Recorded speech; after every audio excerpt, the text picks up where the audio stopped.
Be aware, at the very end of this panel, there will be a test of sorts. It is, of course, I ain't writing nothing down and I ain't reading nothing. Here's the deal.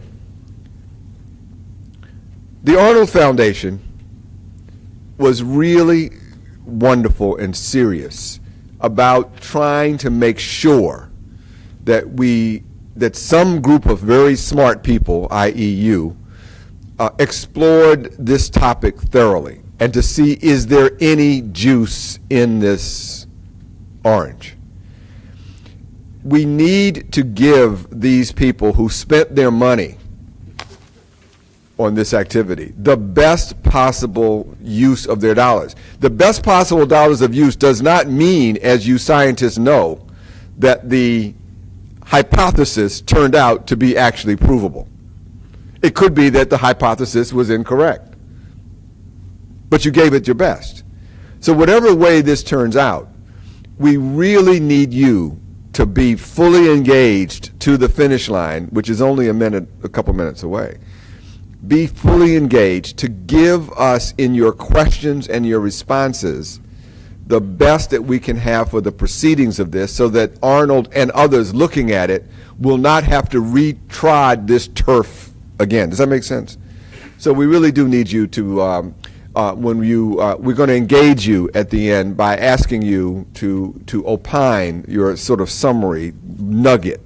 We want to try to have enough time for that. So don't be shy. Give us whatever you've got quickly as you ask your questions of the panel. So there is a panel here, and they're very smart. This session is designed to explore new ideas and opportunities for potential public policies that should be implemented to ensure that the public has affordable access to innovative drugs that have benefited from federal investments. And we have some very thoughtful speakers, and they will go in the order that I will introduce them. Mr. David Mitchell is a cancer patient and a founder of Patients for Affordable Drugs, a patient advocacy organization.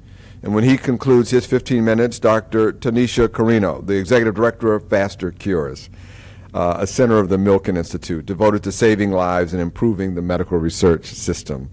Following will be Mr. Tahir Amin, an attorney in intellectual property law, practiced as a solicitor of the senior courts of England and Wales with two of the leading IP firms in the United Kingdom, and served as in-house global IP counselor for multinational corporations.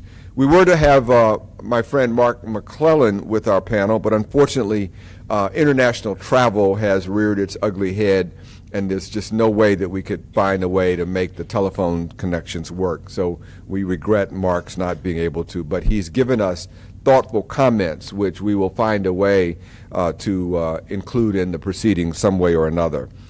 And then lastly, Dr. Aaron Kesselheim, a professor of medicine at Harvard Medical School and a faculty member in the Department of Medicine at Brigham and Women's Hospital. So with that, each of our speakers has 15 minutes, and let's get to it, starting out with David Mitchell.